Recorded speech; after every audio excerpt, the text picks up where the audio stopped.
wabarakatuh. Saya Yulianur Anissa dengan NIM 120272368.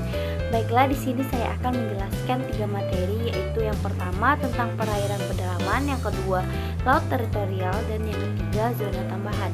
Tugas ini untuk memenuhi ujian tengah semester saya pada mata kuliah Hukum Laut. Materi yang pertama yaitu tentang perairan pedalaman. Perairan pedalaman adalah perairan yang ditutup oleh garis dasar penutup teluk, muara, pelabuhan, dan garis-garis dasar yang menutup lekukan di pantai sampai 100 mil laut dan maksimum 125 mil laut. Dengan kata lain, perairan pedalaman adalah bagian dari laut yang berada ke arah daratan dari garis dasar kepulauan. Yang dimaksud dengan perairan pedalaman adalah wilayah-wilayah perairan yang ada di bagian dalam garis pangkal, yaitu muara sungai, teluk, dan pelabuhan. Di perairan pedalaman, kedaulatan negara sama dengan yang dijalankannya di daratan. Negara pantai bebas membuat undang-undang yang berkaitan dengan perairan pedalamannya. Dengan tidak adanya perjanjian yang bertentangan, kapal asing tidak memiliki hak lintas di dalam perairan pedalaman, dan kurangnya hak lintas damai ini merupakan perbedaan utama antara perairan pedalaman dan perairan teritorial. Status hukum perairan pedalaman suatu negara pantai adalah di bawah kedaulatan penuh negara pantai.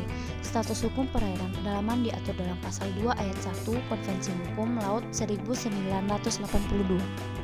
Materi yang kedua yaitu tentang laut teritorial. Laut teritorial adalah bagian laut selebar 12 mil laut diukur dari garis dasar kepulauan ke arah laut. Garis dasar kepulauan adalah garis yang menghubungkan titik-titik terluar dari pulau-pulau terluar, dengan catatan bahwa dalam garis dasar tersebut sudah termasuk pulau-pulau utama yang mempunyai rasio antara daerah air dan daerah daratan, termasuk atol adalah antara 1:1 atau 9:1. Panjang garis dasar tersebut tidak melebihi 100 mil laut, kecuali sampai 3% dari jumlah garis dasar yang menutup kepulauan boleh melebihi panjang tersebut sampai maksimum 125 mil laut.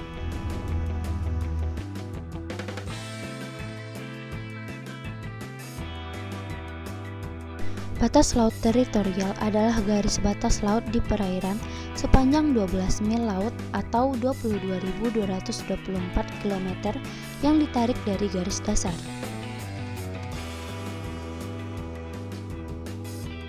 Garis dasar merupakan sebuah garis kayal yang ditarik pada pantai ketika air laut sedang mengalami surut serta menghubungkan berbagai titik yang ada pada ujung pulau.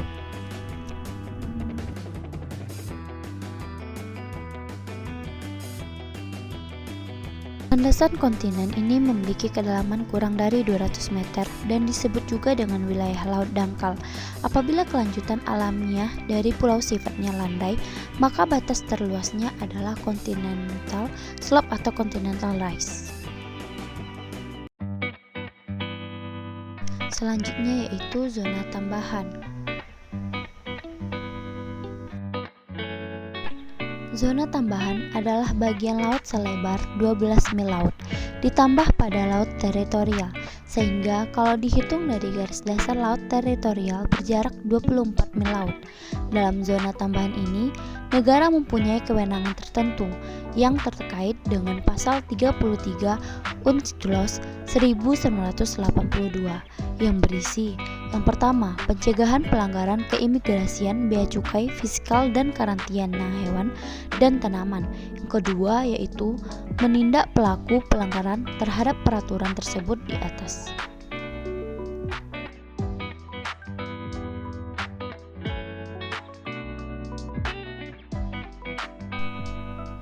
Manfaat dari zona tambahan bagi suatu negara adalah untuk mencegah beberapa pelanggaran seperti pelanggaran bea cukai, fiskal, imigrasi, dan dana perikanan.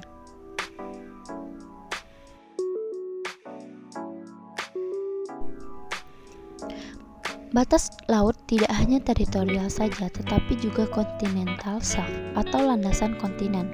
Apa yang dimaksud dengan batas ini adalah batas dasar laut yang apabila dilihat dari geologi dan geomorfologinya adalah kelanjutan dari benua atau kontinen. Baiklah, hanya itu yang dapat saya sampaikan. Jika ada kesalahan, mohon dimaafkan. Wassalamualaikum warahmatullahi wabarakatuh. Terima kasih.